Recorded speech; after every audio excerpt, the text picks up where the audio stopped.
এই দেশ, এই দেশের মাটি, মানুষই আমার সবকিছু। এবার কান্নায় ভেঙে পড়লেন মনির খান।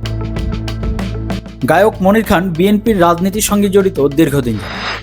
দলটির চেয়ারপারসন বেগম খালেদা জিয়ার মৃত্যুতে অঝরে কেঁদেছেন এই শিল্পী। শোক প্রকাশ করে কাঁদতে কাঁদতে মনির খান বলেন, এমন এক নেত্রীকে আমরা হারিয়েছি যার মৃত্যুতে আজ সারা বাংলাদেশের মানুষ কাঁদছে। তিনি জনগণকে সঙ্গে নিয়ে বাংলাদেশের রাজনৈতিক ও গণতান্ত্রিক সহ সব সংকটে নেতৃত্ব দিয়েছেন। মনির খান বলেন, ভিন্ন মত বা ভিন্ন ধর্মের মানুষ কারো ক্ষেত্রেই তিনি কখনোই বৈষম্য করেন। তিনি সবসময় দেশ ও মানুষের কথাই ভেবেছেন। দেশ ও মানুষের জন্য নিজের সুখ স্বাচ্ছন্দ্য বিসর্জন দিয়েছেন। কতবার অসুস্থ হয়ে মৃত্যুর মুখ থেকে ফিরে এসেছেন।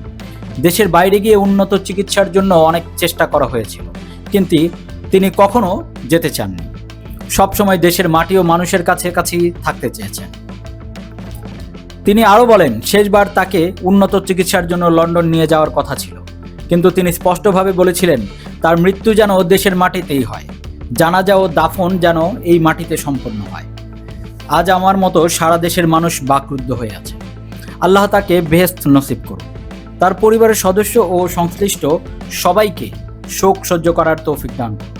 মহান আল্লাহ আমাদের সবাইকে ধৈর্য দান করুন। দীর্ঘদিন ধরে বার্ধক্যজনিত কারণে নানা রোগে ভুগছেন ৮০ বছর বয়সী বেগম খালেদা জিয়া।